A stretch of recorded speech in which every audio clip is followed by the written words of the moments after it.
വെള്ളക്കാരനോട് അടരാടി ഇന്ത്യക്ക് സ്വാതന്ത്ര്യം നേടിത്തന്ന ദേശീയ മനസാക്ഷിയിൽ വലിയ വെളിച്ചമായി മാറിയ മോഹൻദാസ് കരംചന്ദ് ഗാന്ധിയെക്കുറിച്ച് നമുക്കറിയാം.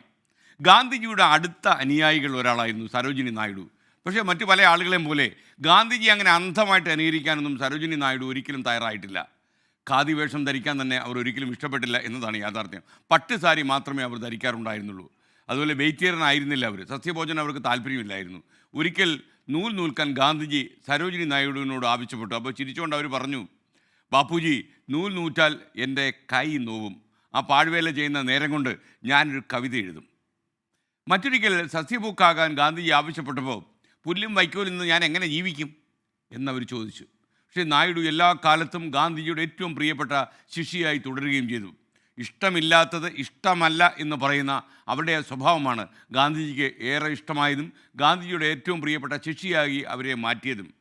മറ്റുള്ളവരെ സന്തോഷിപ്പിക്കാൻ വേണ്ടി മാത്രം ഒരിക്കലും നമ്മൾ സ്വന്തം വ്യക്തിത്വം പണയം വയ്ക്കരുത്. പല ആളുകളും നമ്മുടെ നാട്ടിൽ അങ്ങനെയാണ് ചെയ്യുന്നത്. നേതാവിനെ കാണുമ്പോൾ കവാത്ത് മറക്കുന്നു എന്നൊക്കെ പറയുന്ന പോലെ ചില ആളുകളെ സൂചിപ്പിക്കാൻ വേണ്ടി സംസാരിക്കും. വ്യക്തിത്വമുള്ള ആളുകൾക്ക് സ്വന്തമായ നിലപാടും കാഴ്ചപ്പാടും ഉണ്ടാകും.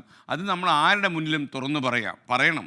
ചിലപ്പോൾ താൽക്കാലികമായി ചില നഷ്ടങ്ങൾ ഉണ്ടാകും, പക്ഷേ ഇൻ ദ ലോങ് റൺ അവർക്കായിരിക്കും വിജയം ഉണ്ടാക്കുക. സരോജിനി നായിഡു അങ്ങനെ ഒരാളാണ്, അങ്ങനെ ഒരാളായിരുന്നു. കാരണം ഗാന്ധി അതേസമയം എതിർക്കപ്പെടാൻ പറ്റാത്ത ഒരു ദേശീയ നേതാവായി ഇരുന്ന കാലത്താണ് ബാപ്പുജിയോട് അവരുടെ എതിർപ്പുകൾ തുറന്നു പറഞ്ഞിരുന്നത്.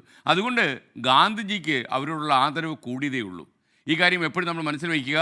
നമ്മൾ ആളുകളെ സന്തോഷിപ്പിക്കാനും സൂചിപ്പിക്കാനും വേണ്ടി നമ്മുടെ വ്യക്തിപ്രഭാവം പണയം വെച്ചുകൊണ്ട് നമ്മൾ അഭിപ്രായം മാറ്റി പറയരുത്.